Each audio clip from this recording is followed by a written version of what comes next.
Hey, good morning, everybody. Thanks for joining me today. We are just going to run through a quick presentation this morning, and then I'll leave a little bit of time for Q&A at the end. So if you've got any questions, please make a note so you don't forget them, but do hold them because I'm going to try to get through this in one shot. Today, we're going to be talking about overcoming the founder-led sales bottleneck in bootstrapped agencies. If you're on this call, I'm sure that you've been, either working for someone with this problem or currently experiencing it yourself. Hopefully, a few of you are not at this point yet, but hoping to avoid it, which bully for you, that is putting you well ahead of the curve and will save you a lot of pain and frustration and money and time as your business continues to grow. But let's jump into it here. For bootstrapped agencies in the $1 to $5 million range, founder led sales often becomes the primary growth bottleneck. And we've got sources and research at the end of this presentation that you can peruse to verify for this for yourself. But if you've been in an agency that is at that kind of, call it, $1 million mark, maybe 1.5 or 2 if you've got an especially high leverage service, but where the founder is still making all of the sales themselves, you have experienced this. What initially jumpstarts the business eventually transforms into a liability as founders exhaust their referral networks and max out personal bandwidth. This presentation is going to examine how to identify, measure, analyze, and overcome this common challenge using the DMAC framework, helping founders transition from being the sole rainmaker to building scalable sales systems that break through revenue plateaus.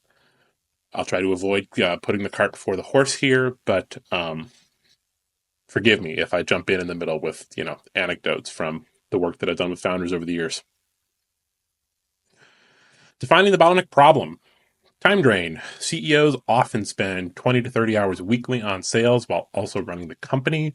The number that often goes unreported here is that those same founders end up working 7 days a week, 60 to 70 hours. Often they're missing out on personal time. Often they are feeling like there's no reward for the hard work that they do. Often their families are starting to wonder if they're a little crazy, which is not the best foundation for breaking through to that next level. Network ceiling. Founders exhaust their referral networks, limiting new opportunities. You would be amazed how many people I know that have built $1 million a year business strictly off of the people they know and the people who their past clients know, which is great. It's very inexpensive. It has an excellent profit margin. It largely brings you warm leads. It helps you avoid uncomfortable conversations. You never have to go pitch yourself, really, because people come to you pre-framed. But the problem is that if you can never figure out how to sell to strangers and how to really go to market, to put it in startup terms, you really don't have a business capable of real growth, and certainly not one where you have any control over the growth. You're always waiting for that next referral to come in or for someone in your network to raise their hand and say, hey, does anybody know someone who's really good at this? And you can jump in and be like, well, actually, I do. But of course, if they don't know already that that's what you do, that's part of the problem, isn't it? Warning signs. Slowing pipeline, revenue plateaus, team dependence on founder for every deal. These are pretty self-explanatory.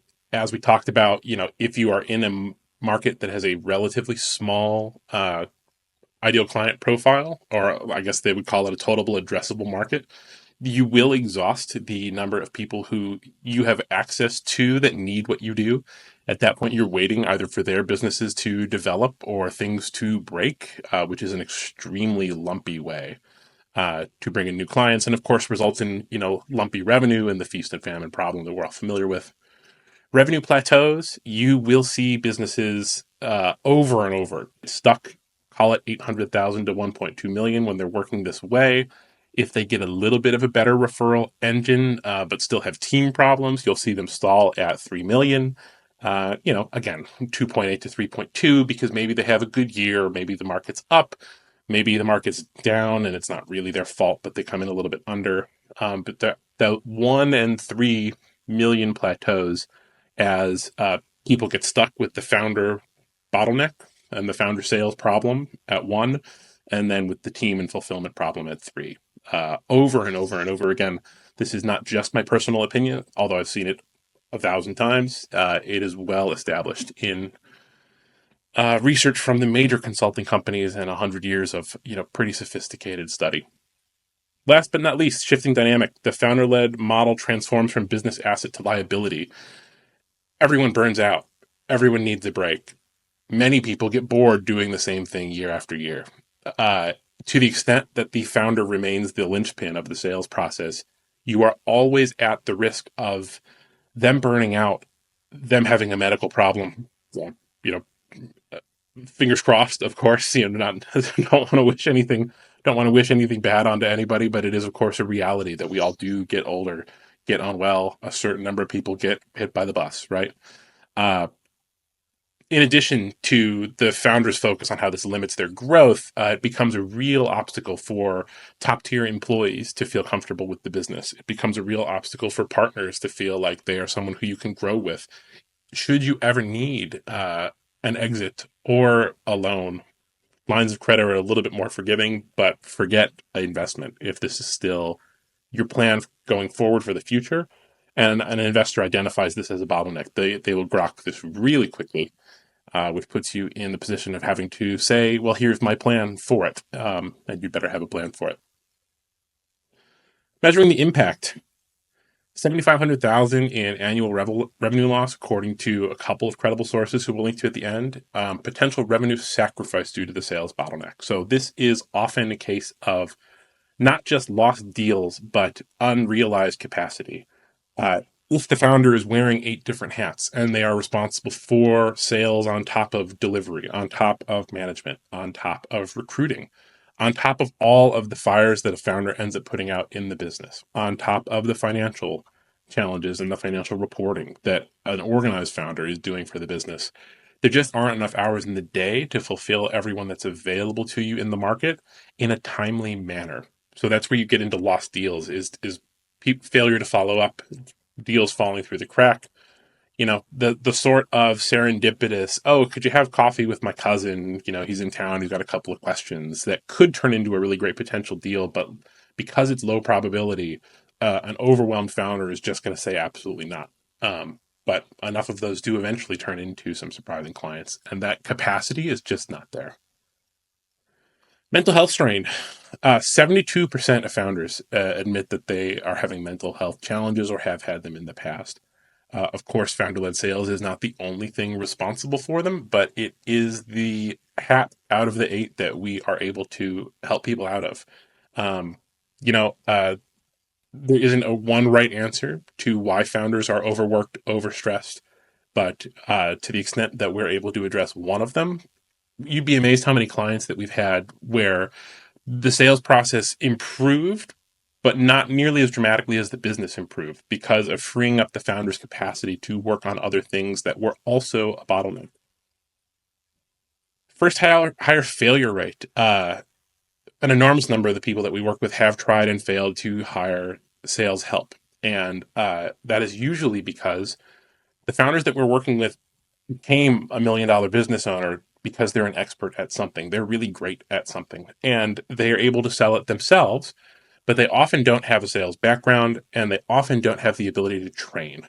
So without the proper training or system to help onboard a new sales rep, you're essentially throwing people to the wolves. They're going in completely blind and trying to figure out in real time how to make the most out of your leads. Even if a salesperson is capable of that, it's very rare to find someone who's capable of doing that within the window of time that it's going to take, or that you're going to be evaluating them under. So even if they could have conceivably figured this out over time on themselves, on their own, you're going to be pretty unhappy with their performance long before they crack that. In addition, founders do have an edge in selling. It's part of the reason they hang on to it so long is that when people feel like they're speaking to the founder of the company or the CEO of the company, there is goodwill there. There is an additional level of trust. And of course, no one knows your business better than you do, which is not an argument to continue being the only salesperson forever, but it does, even a perfectly trained salesperson will be a percentage point or 5 lower than your close rate. However, they might be able to take on twice as many calls. They can make it their sole focus. They can edge you out in a million different ways. And even if they can't, you can hire 4 of them. Last but not least, we talked about growth plateaus already, so I won't go back into it. But there is a pretty hard revenue ceiling when the founder remains the slow closer. This is not just my opinion. There's well over 100 years of research on this from the top consulting firms. Why some break through while others stagnate? This is, of course, what you were hoping to be and what you want to know, right? So, leadership mindset. Oh, winners willingly relinquish control. Laggards cling to the only I can sell mentality. I don't mean to make this sound like it's easy, but if you talk to founders who are on the other side of it, they are aware that even if they are the best at something, they can't be everywhere at once. So, committing early to taking on a management role, a leadership role, and a training role as the CEO is critical to breaking through these bottlenecks. Process and systems. Scalable firms document playbooks and run CRM driven funnels. Others rely on ad hoc founder intuition. I cannot tell you how many people I have onboarded who come in and say, I don't have a sales process. My sales process is talking to people, myself. My CRM is my inbox, my calendar, maybe a to-do list and some sticky notes. And they're all embarrassed about it at the time, but it's so many of you. It's so many of you, and it's fine. When you have one client, that makes perfect sense. And when you have a young business and, you're 3 to 6 months in and you've got a handful of clients, it's easy to keep track of. But of course, it doesn't lay the foundation for further growth because there's no way to train anybody on that. And the more of those secrets that you have hidden out there, they're a little bit like landmines in the business. Whether it's a liability, whether it's a promise that you've made, whether it's someone that you have forgotten to follow up with, and now has the impression that you are an unreliable operator, the earlier that you can commit to, it's good housekeeping. It's just a good practice to get into early so that you are ready to scale when that opportunity comes for you.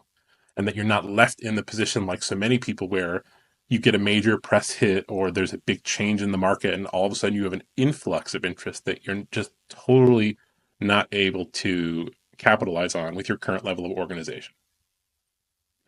Talent building. Smart sequencing in terms of hiring SDRs first or appointment centers, even to help yourself layering on that SDR and then account executive level so that you are building the sales organization from the ground up. And think of it as taking responsibilities off of your plate one at a time. Bringing on people with complementary skills to one another and allowing them the opportunity to specialize so that you're minimizing task switching, but that you're also recruiting people with the appropriate salary levels for the job that they're doing. An account executive gets paid dramatically more than an SDR who gets paid dramatically more than an appointment center. And if you have an account executive doing appointment setting roles, that's fine. I mean, they'll do it. They know how to do it, but you are really overspending for that result, dramatically overspending, which is why I always recommend building from the ground up and bringing on that $1,000 a month appointment center before you bring on the SDR who's got a small base and a small commission, before you bring on the account executive. And most founders do this backwards. And they do it backwards because they're looking to get it off their plate and they are sick of being on calls and they are afraid that they're messing it up and they're tired, generally, is why most founders make that first sales hire. And so they go overspend on someone who, even if they can afford them, they don't necessarily have the lead flow and they certainly don't have the training to support. And then they get frustrated because they're paying them so much and they're not seeing immediate results. And the whole time, the account executive or the closer in internet marketing parlance is frustrated because they're being asked to do uh, appointment center's job, and they know they're not being utilized, and they know their calendar isn't full, and they know that they're not going to meet their on-time earnings and meet your expectations because anyone who has the experience to be sitting in that seat has been at a higher functioning business and been at a business with a real sales problem. So they see the red flags a lot of times long before the founders do and get grumpy, for lack of a better word. Root causes of the bottleneck. Founder role evolution. We've alluded to this a little bit, but most founders didn't get into the business to be in sales, and they don't know what they don't know, and they certainly don't know how to teach someone else. Limited pipeline sources, over reliance on the founder's network. We've discussed a little bit.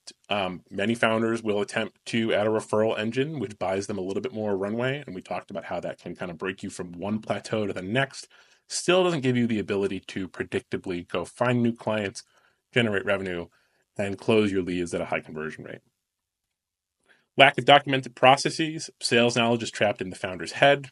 Again, if you feel like you're the only person who can sell, you actually might be right. But it's not because a salesperson can't learn your system. It's because you don't have the system to teach them. You haven't documented what you know. You haven't put the effort into building a great script and then iterating on it into a playbook that anyone can use. You haven't effectively trained your team on how they're going to be closing these deals and what they need to know about the people they're going to be talking to. Last but not least, inadequate team structure, missing or misaligned sales roles. We just talked about this quite a bit, but I think if you take the approach of getting jobs off your plate one at a time in terms of first delegating appointment sending, then delegating your discovery calls or initial opportunity calls, then at the very last step, stepping out of the closing process yourself, either with a service like ours that delivers, sales consulting and closing, or by bringing someone in house if you can afford that, and frankly that you've budgeted 3 to 6 months of time to make sure that they're getting the results that they need, or that they have the time to deliver the results. They have the time they need to deliver the results that you want. Um, that's an appropriate time to hire them, and finally fully step out of sales, although I've seen very few people that are able to do that on their own. Proven improvement strategies. A little redundant, but I think you get the gist of it. Gradual delegation, offloading top or mid-funnel tasks first while maintaining control of closing. I did go ahead and get ahead of myself. Apologies. Building process infrastructure, creating playbooks, implementing CRM systems, develop funnel math dashboards so that everyone's on the same page with the numbers and that you can see at a glance how people are performing. Quick aside, participating in data is non-negotiable. Most salespeople are high energy, ADD, reward-driven types. So make sure that you align the way that you reward them with making sure that they participate in this process, because it is not in their nature. All salespeople hate taking notes and reporting on numbers, updating the pipeline, but it is absolutely critical for you as a founder. And no sales manager worth their salt is going to come onto a team without that already being in place, and certainly without it being adhered to. Smart hiring sequence. Start with scrappy SDRs, AEs before high-level VPs. Prioritize grit and adaptability. I would almost always take a really smart, well-spoken generalist over a specialist in a small company and teach them the right way to do things, which I know that I've just gone on for 10 minutes about how most founders don't have the capacity to teach. But if you are able to bring on someone who is going to be really good at connecting with your clients and then teaching them the right way to sell, or at least teaching them your way to sell, you're going to save yourself an awful lot of overhead by bringing on someone who's super great. You're not going to risk underperforming someone's expectations who's coming in and expecting to really hit their numbers because they're used to working at a top company. Um, but then most importantly, you're going to have things that are done the way that you want them and that aren't icky or pushy and that align with your values and the way that you want to sell. So they become an extension of yourself. Most importantly, redefining the founder's role, transitioning to strategic deals only, focus on enablement and partnerships.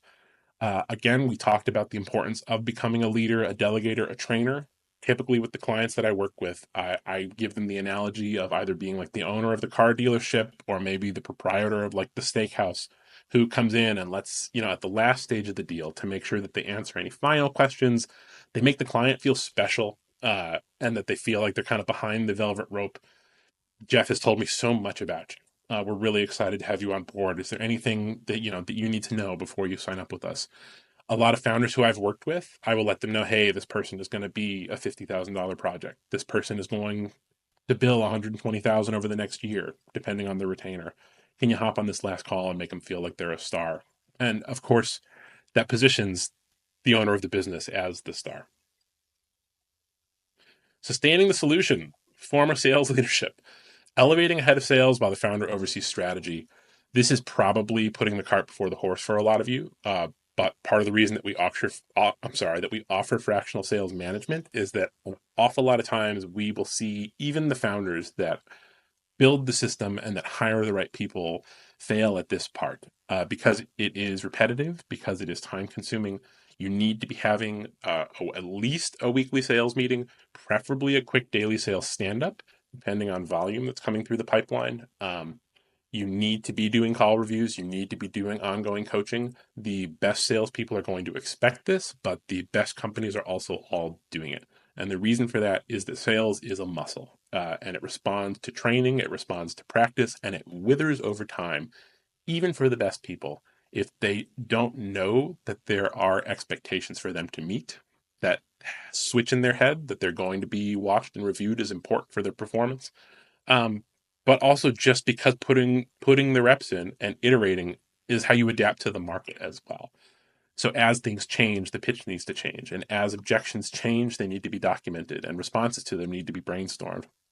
Sharing best practices across different sales people is how all of the best organizations adapt. If someone comes up with a really great line, there is no reason to bogart that and say, why is this person closing 40% and the rest of you are closing 20? Of course, certain salespeople like those accolades and they like that competitiveness, but creating a culture of sharing, where the leader is coming in to say, here's how we are all going to adapt based on the feedback that each of you is getting. KPI dashboards, again, very basic numbers to track here, but the important thing is knowing which numbers matter to you based on what you're spending to generate leads, making sure those leads are being generated, making sure that people are performing consistently, more than necessarily hitting a benchmark. This is where having multiple people can be really helpful, because you get to see who's performing better than the other, so what's possible with the leads that you have. You can shortcut this a little by tracking your own numbers before you hire, but that's another story. But it's, most importantly, you want to make sure that people are performing to the standard that they have set for themselves so that you can notice if something is wrong early. Quarterly reviews, again, this is just an extrapolation of the daily and weekly cadence, but salespeople thrive when they have expectations to meet, and they thrive with challenges, coaching, and they really want to know that they are being held to account, but that you are also invested in helping them improve. Continuous playbook updates, I alluded to this a little bit, but continuing to build a library of objection handling, continually updating the script based on feedback from your top performers, and of course, meeting any, and adapting to any changes in the market. Obviously, I have an e-commerce client, and obviously the tariff situation in spring of 2025 affected a lot of their clients. And so we had to change the way that we were talking to people. We had to identify how we were going to address those issues for our e-commerce clients in the sales pitch. So getting ahead of that issue, but also documenting it for the whole team. Breaking through the 5 million plateau. I know this is going to be far off for a lot of the people that I'm talking to in this training, but again, it is important to begin with the end in mind here and building systems the right way that are going to allow you to bust through this with the systems that you've already got, instead of needing to rebuild and rejigger at every stage of the process, which doesn't mean spending a ton of money up front the way that you would if you were at 5 million. It doesn't mean going out and hiring, a VP or a senior sales manager because you want to be at 5 million someday. What it means is doing things the right way from the start so that you don't need to redo it, and so that you don't miss out on those kind of like growth is often in a startup, growth is often less of a straight line up as it is plateaus and then sudden increases. And you are dramatically limiting your ability to compound and have a smooth growth curve over time if you miss out on those opportunities because your system breaks. So, identify warning signs. Recognize when founder-led sales shifts from asset to liability through slowing pipeline and revenue plateaus. I would add burnout here as well. Implement structural changes, building systems early, hiring strategically, documenting processes to create saleable scales operations, transforming the founder's role. It is important, if they are not able to do this themselves, if you don't feel ready to do it yourself, to recognize when you need help, reach out to your peers, reach out to people who are ahead of you in the business and who you think are willing to give you honest advice. Hiring coaches, hiring consultants, in some cases, you will be hiring salespeople that come from much more sophisticated operations than your own, and they can be a wealth of information for how things are done at such and such a place. Take all of that with a grain of salt, because just because the company is big doesn't mean they're doing it the right way. But for things like metrics, for things like reports, for things like meeting cadences, they often have a lot figured out. So evolving the founder from that primary closer to strategic advisor, focusing on high-level deals, team enablement, again, leadership, coaching, training, and letting your salespeople make you the star of the company as opposed to the be-all, end-all, everything face of the company. With the right systems, talent, and culture in place, bootstrapped agencies can consistently break past that $3 to $5 million revenue plateau while freeing the founders to focus on strategy instead of managing every sales call. All right, last but not least, if you are ready to break through your sales plateau and build the systems that are going to allow you to build a scalable business, here is how you can get more information about what we do. Typically, we work with our clients on what we call our hands-off sales system. Month one, we do a sales process refresh, which looks like rebuilding your scripts, playbooks, and a simple hiring path. So a solid rep can step in and hit 80% of your numbers fast, which that might not sound like a lot, but if you consider the extra bandwidth that they give back to you and the extra number of calls that they're able to take on, we found that this quickly outpaces the founder's performance. And of course, as you're able to scale lead generation, you can always add 2, 3, 4 of these. Month two, we build out the delegation blueprint, which is retraining you or your team on these new scripts, fixing or installing reporting, and developing delegation strategies. So whether you have a team now, are looking to hire one, or just want to be ready for the future, we are ready to meet your agency's unique needs and build out a process that will be easy for you to train on and an easy system for you to hand over with numbers based on your performance that give you easy metrics to compare your new hires. Weekly KPIs and coaching loops keep deals flowing without you on every single call. So what we will do here is we will start to ride along on stand-up calls with you, get an idea for how the team is currently being coached, any particular management issues that lie there that we can help improve, but also getting into the cadence for us to take that over in month three, which we call autopilot performance.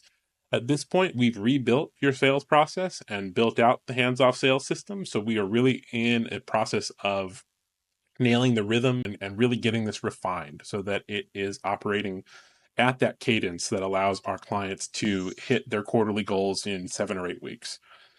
What that looks like, for 30 days, we run a weekly stand-up call, and we also add in call reviews at this point to make sure that the training has taken hold, either for you or your team.